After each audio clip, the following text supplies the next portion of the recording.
Welcome back to the Self-Esteem and Confidence Mindset podcast with me, Johnny Pardo.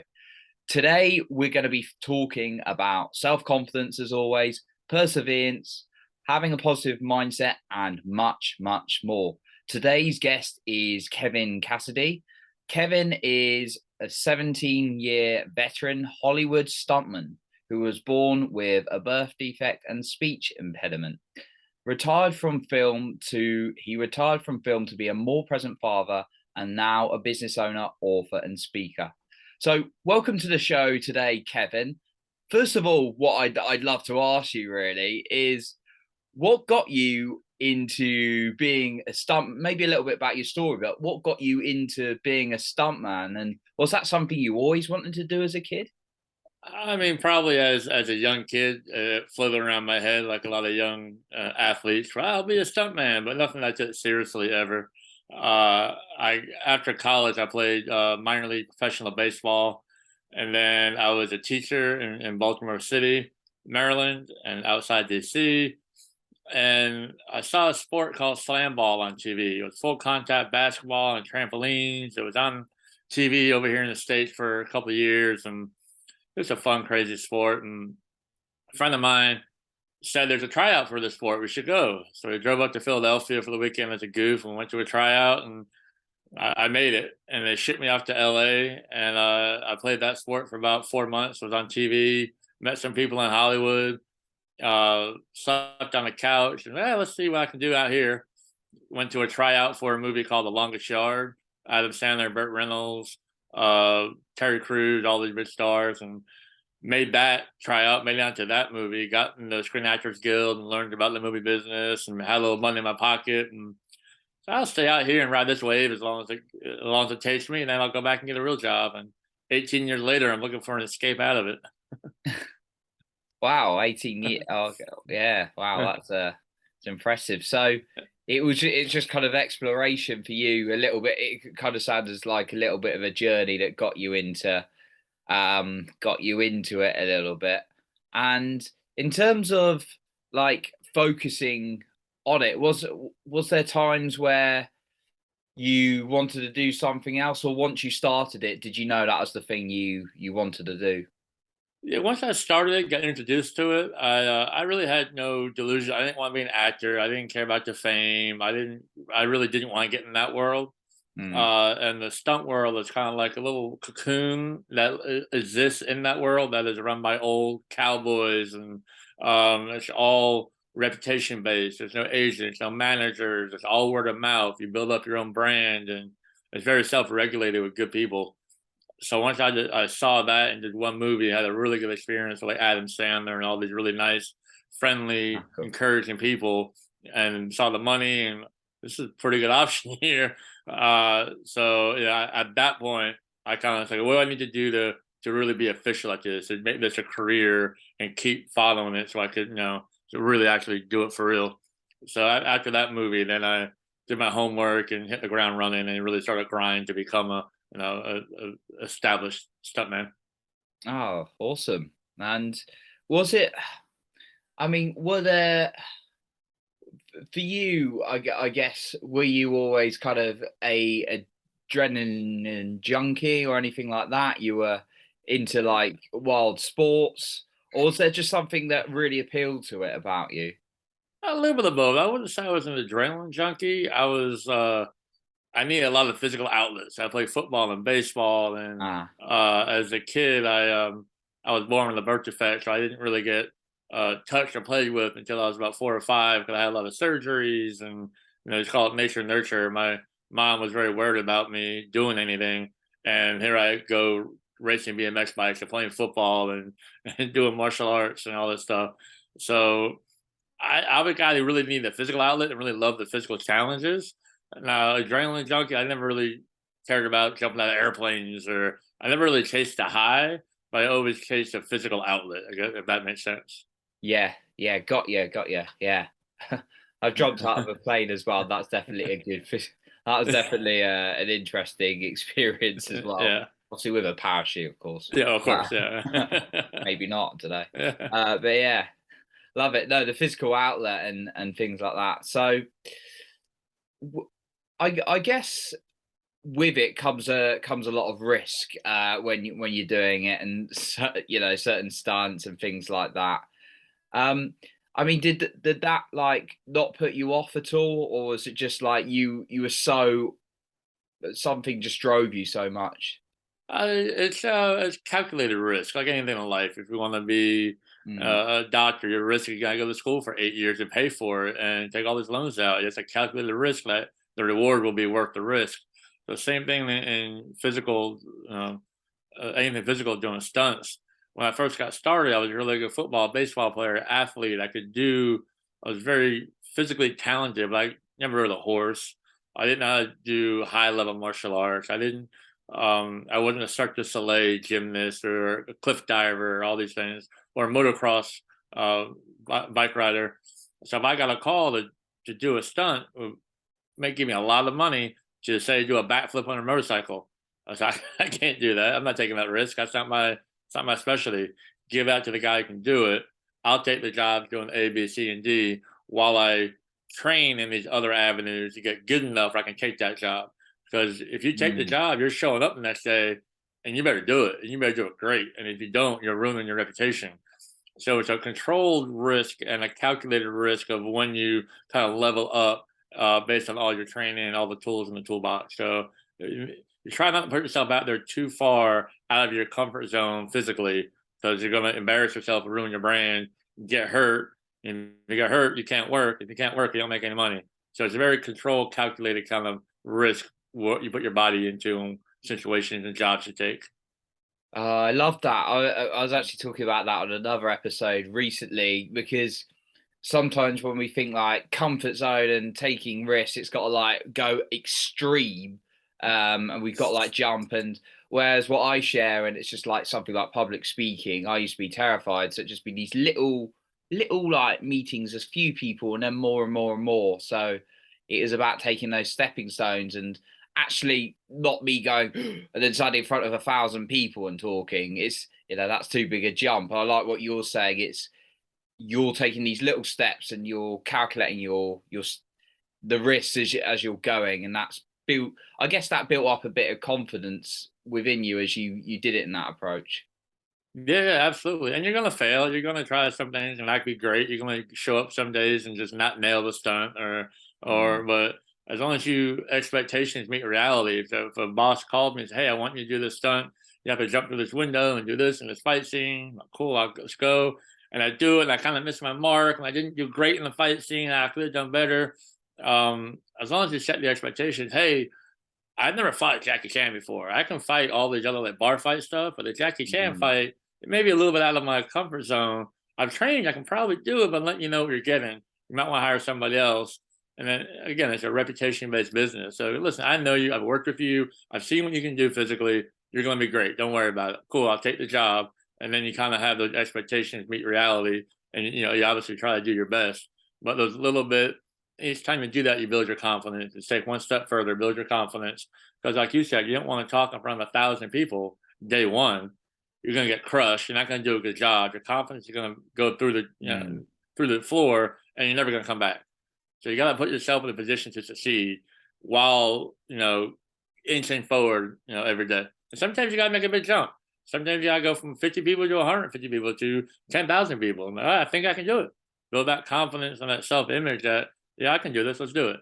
Or if you take that job and be like, I probably can't do this. Let's do this. Don't take that one. Gotcha. Yeah, no, that's a really good guidance. But ultimately, yeah, it's about got to take some kind of action, even if it's not the huge one. Yeah. And it's okay sometimes if it's too big a jump, like you shared, like the backflip on the motorbike. Maybe I'm not. That's too much right now, but yeah, Yeah. that's really good. Um, I that kind of leads me on to your book really, because I know you got your book which is Falling Down to Find Myself, right? That's the Yeah. correct, cool. The title, which is awesome. I love that because uh like that, even just that message, that title of saying like it's okay to fall down, giving people that permission to, is really powerful. So is the book is the book kind of like your like life story? what would you share a little bit about the book? Be interested to hear. Yeah, I'm calling it a philosophical memoir. So it's my life story, and I weave a couple of philosophical themes in there that I tie back to my experiences that help me go through them better, what I learned from them, how I use that to build on another one, to build on another one. Like I said, my childhood was a lot of bullying and teasing and surgeries and speech therapy, and but also sports and good friendships and camaraderie, and it wasn't all negative, you know. um, so the book goes into that, what I learned from that, how I, built my self confidence from those experiences. Um, and then in college, I was wrongfully arrested in jail, kicked out of college. Ended up playing professional baseball, moving to Baltimore, was broken, homeless, living on the couches, became a teacher, went to LA. So I did a lot of the transitions in my life, and a lot of reflecting back on all those transitions, and a lot of the core character foundational values I built as a kid really got me through a lot of those tough transitions to be, like I say in the end of the book, in the subtitle of the book, it's about finding genuine happiness. Like wherever you need to be happy, find that. And for me, that balance of self-confidence inside, physical outlet outside, a Mm. good group of friends, good network, that's what made me happy. I was never not generally a happy person because I was able to face a lot of these adversities head on. A lot of people say you had a bad home life or learning disability or something you can kind of sweep under the rug and hide from and not really attack. I was lucky that I had to take my speech impediment and my facial deformity head on and deal with it, learn from it, figure it out, find your good friends, learn to laugh about it, not take yourself too seriously, be humble, build all that. I was forced to do that at a young age, and it really benefited me throughout my life. So that's kind of the book trajectory is from there all the way to Hollywood. And then I call all the things that I did a what in my life. Like I was a teacher, I was a Hollywood stuntman, Mm. I was a professional athlete. Those are all what? Those are all external things.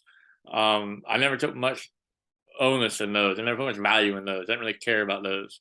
I cared more about who I was, a character, my friendships, my honesty, my work ethic, those things, to the point where I was doing the biggest movies in the world, Avengers and Marvel movies, and I was in London and Prague doing Spider-Man: Far From Home. I was a really cool, big, Wow. make money, cool job, and I left that really easily to go be closer to my family, start a business, and it didn't that didn't define who I was either. I wasn't defined by being a bully kid, and I wasn't defined being a cool Hollywood stuntman. Both of those were irrelevant to my person of who I was.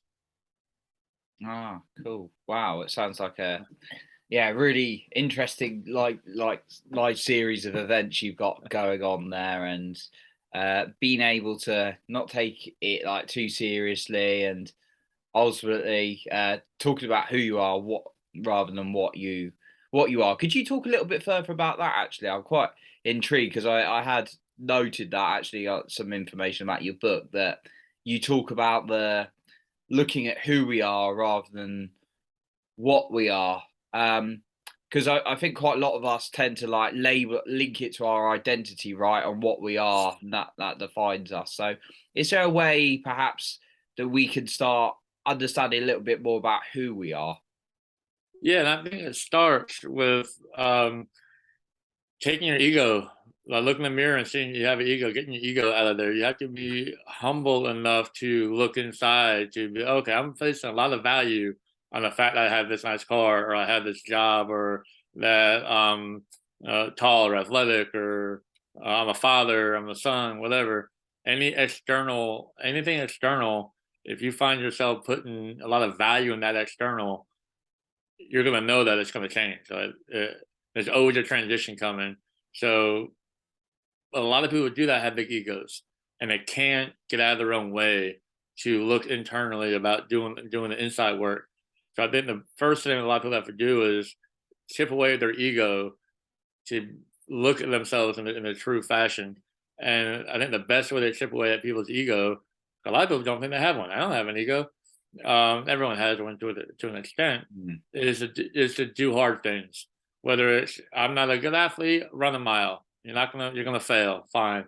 Do calculus. Do something hard. Anything hard. plant a garden, let it grow. Anything that takes effort, that puts you in a position to fail, that you have to actually try really hard to do, that chips away at your ego and builds some humility. Once you have that humility ego balance in the right spot, then you can actually do the work and look at yourself a little more objectively about, well, what you should be building, what's actually going to make you happy. So I think that's step one, is doing hard things to cut your ego in half, so you can do the you look at yourself with a better image. Yeah, I like that. It's I can certainly relate to that in the past as well, in the bad sense of like, oh no, I'll just stay out of that. It's a stupid thing to do anyway. Like maybe you're going for like a game of pool, which I was hopeless at, always been hopeless at with my friends or something. Nah, stupid game, not going to do that. Or like maybe something a bit more advanced, but then it'd just be like looking back at that, it's just like the ego not wanting to look stupid because it might not be very good unless I was playing my best mate, in which case he is even worse. So I beat him. But like the ego would come in then and it just like tactically work out that stuff. So yeah, I really like that one. That's a great bit of guidance. I think a lot of us, I certainly met, do try and get away from some of those hard things as well. Um, Especially in when you're starting a business, right? Obviously, as a business owner, like there's certain things we tend to like avoid because it's like hard, like the classic getting on sales calls, those kind of things, Yeah, because yeah, those sales it doesn't calls, want to. yeah, dealing with rejection, you're gonna say no a lot. You got to figure out how to get past that no, and uh, all those reps. No matter what it is, anything that you're gonna fail a few times before you succeed builds that character, builds that humility. It could build your ego too if you're just delusional about it, which a lot of people are. Um, Mm. but always put yourself out there to do something that's hard that you could grow at the end of the day from. Yeah, no, I really like that. Because yeah, it's again like being okay with failure. Um, because like ultimate, yeah, I don't know if you know of Sarah Blakely, like multi-billionaire Mhm. woman, but she I remember hearing her that her dad made her fail at something every day and he embedded that in her, which is a Yep. really cool thing actually. Yeah. I suck Absolutely. today, dad, at something. Yeah, you have to balance that out with some wins too. You can't just always fail. You have Yeah, to you have very to true. you have to fail at first and then have a path to success. That's why I like that Ninja Warrior sport. That the business I have now is Ninja Warrior based, and Oh, you see cool. kids every day trying to do an obstacle, whether it's just like the monkey bars or a balance or something. They can't do it. They can't do it. They did it. Oh my god, that was awesome. Yeah, do that 1,000 more times and 1,000 more things in this arena, and it really builds that confidence.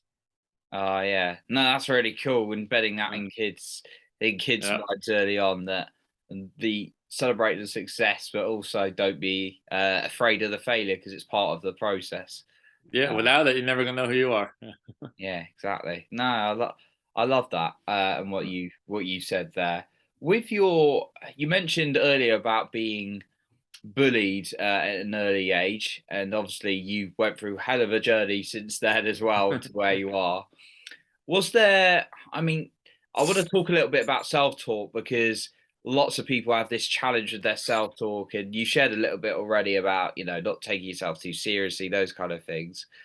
Was there a little bit of a challenge when I'd imagine, but not make any assumption, challenging your self-talk from some of those experiences? And uh, was there anything you did to kind of really work through that? yeah, of course. And I think what age you are going through is different. I was, you know, from birth, as I was born, I had this. I never knew life without it. So by the time I was 8, 9, 10, 11, 12 years old, it was never new. It wasn't like I walked into a situation, oh, everyone treat me differently now. It was always there. So that adjustment probably made it easier for my self talk to be more positive. Um, and again, if you're 10 years old, you're figuring out how to deal with everything, let alone if it's a birth defect and speech impediment and all that. You're just trying to, get a date or talk to girls, or you have a lot of stuff going on, hormones going. You're all over you're all over the board anyway. So I think finding a good outlet, physical outlets were big for me. So playing sports really helped me, And I also always wrote. I would have a journal and I would write, and not not being afraid to um, find an outlet, put yourself out there to find whatever outlet's going to work for you to improve that self talk. Because at the end of the day, your self image is based should be based on what kind of person you are, your who, rather than what you are, a deformed Mm, kid or a popular kid or a Hollywood stuntman. So if you can build that self importance from, hey, listen, I'm a good friend, I'm a hard worker. You find the supportive people. We're lucky we live in such a world right now where if there's 10 kids bullying me, or any kid, there's probably 100 kids behind them who are super supportive and nice and not. Well, find those kids. Go build that community. Go walk right by the bully and go find yourself a community of people who are going to build you up. And you can't be a, like say for me example, a deformed kid with a speech impediment. I can't also be an a-hole. I better be a pretty nice guy. I better have something else in me that people want to be friends with. And I was pretty funny and witty, and I tried to use comedy a little bit. And but at the end of the day, people like that I was just genuine. I worked hard, and I was just fun and normal to be around. It wasn't very complicated. And you have that, put that forward, or never not put that out there. And you're gonna find good people, good kids or adults or coaches or teachers, or if you have 10 teachers who are just terrible to you, find the other 10 who are not and focus on that. Like self-talk is like what you feed. Like they're saying you have two wolves inside of you. mm, Which one wins? The one wins is when you feed. So you have self-doubt or you have ego, or whatever you feed grows. So if you focus all your energy on the kids that are bullying you, you're gonna be a victim and you're gonna be in a hole and you're not gonna do much. You're not gonna be happy. You're never gonna be happy.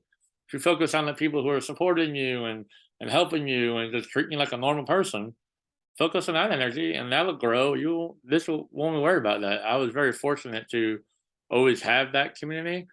Nature nurture, who knows, it's how I was when I was born, or something because I was dealing with the physical challenges since I was born. I didn't know any different. Maybe I was working on that forever. By the time I got to seventh, eighth grade, I kind of had it a little more down pat, and I was a little more self confident in myself. That the external stuff didn't bother me that much. People make fun of me, and I'd laugh at it if it was funny. And then you find that line where, okay, now we're gonna fight.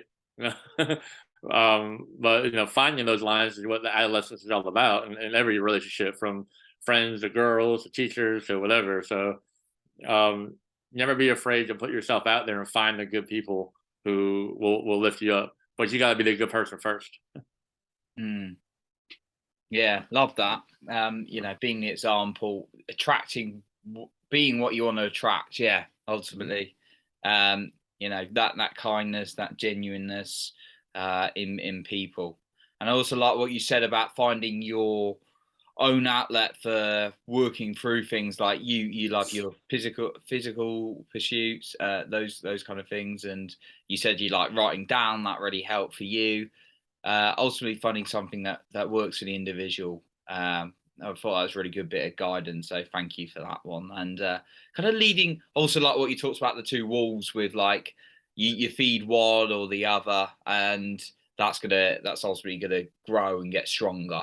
So I think leading on from that, and kind of just a couple of questions really left, but I think a lot of us focus on what we don't want. Like, I don't want to be like this anymore. I don't want to be stuck in this job. I don't want to be stuck with what's been given to me at birth, or I don't want to be stuck in this relationship or whatever. I think a lot of us can get into that kind of mind, maybe a little bit victim based, as one of my great teachers calls it. But how can it sounds like you've been quite focused on what you wanted, the people, and then discovering new things like stunts and things like that. For the individuals who's perhaps a bit lost out there and they're like maybe struggling, but they know they may need to make a change. How would you suggest to them to kind of what could they do to go about discovering what they want more of in life? If Yeah, they're I think it's like you said, you're individual a few times, and everyone's different. Everyone's going to be. If you're a 50-year-old married man with 3 kids, and you're stuck in a crappy job, but that crappy job is feeding your family, That's going to be a tough transition to make, but not an undoable one. If you're 18 or you're starting college and you feel like the world's against you, realize that you're only 18 and you don't know anything yet, and get that ego out of the way.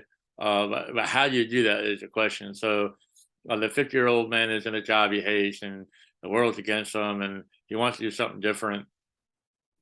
Realize that humility comes back. So that guy should uh, wake up early and go for a run.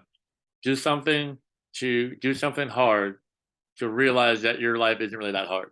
There are people who have hard lives. There are people in third world countries who walk 10 miles to get water and like try to find some perspective.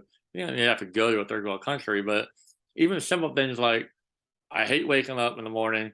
Cool. Wake up in the morning an hour earlier just to do it so you can say you did something hard that day. And if that's the hardest thing you do, start there. And then wake up early and go for a run or do anything that is going to be hard. Like I said, plant flowers, grow a garden before you go to work. Do something hard like that before you get into that job that you think is so terrible. And then that job won't be as terrible anymore. It'll still be terrible, but you'll have more self confidence to find the easy way out. And once you keep throwing, you're projecting out there, it's someone else's fault. So this job is crazy. This is the no, it's you. You're in the job. You're complicit in this crime. You're the one that got there. You're the one that's gonna have to change it. So getting to that part of your brain, you'll say, okay, I was part of this problem that got me here. Cool. I'm also part of the problem that could get me out of here. Great. Now you have a path forward. Where a lot of people think there's no path forward. I'm just stuck. That mindset, doing something hard helps turn that switch a little bit. Again, something hard could be waking up earlier just to say you did it. And that gives you a little more self confidence. I can do other things I don't want to do. It wasn't that bad.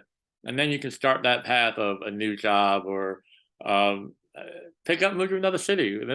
This world we live in now, luckily you're in the UK and I'm in America, I could get in a car and drive 5 miles and find a whole new city with whole new opportunities and be like, all right, we'll figure it out again. I mean, that's an option. I did it like 5 times. Well, I did it without family and everything. Everyone's got different situations. But never forget, you have boundless options in this life. So if you're stuck, you're complicit in being stuck. Get the ego out of the way to realize that, and then you can realize and work on ways to actually fix it. But you can't fix it if you don't think you're part of the problem. Mm. Yeah, very true. Taking responsibility and doing something hard is really good. I was thinking cold showers, they're pretty intense sometimes in the morning. They can be a good challenge, definitely in the morning. Yeah. I know Tony Robbins, one of my heroes, just jumps in cold plunges in the morning and or cold rivers and stuff like that. And then he goes, then I do the hardest thing of the day. And it's like that wasn't the hardest thing of the running Yeah, 60 to 100 businesses, probably, yeah, probably not. So yeah. like you said earlier, there's some people there's extremes, and then you don't go that extreme, but you can start there, Yeah. find that balance in your life, and work on that balance. But if you're here in your life and your balance is really low, you have no balance, do the hard stuff to be in the middle to find that balance. You don't have to be Tony Robbins or David Goggins or Jesse Isler and run 100-mile races and cold plunge. And that's cool if you want to. That's an option.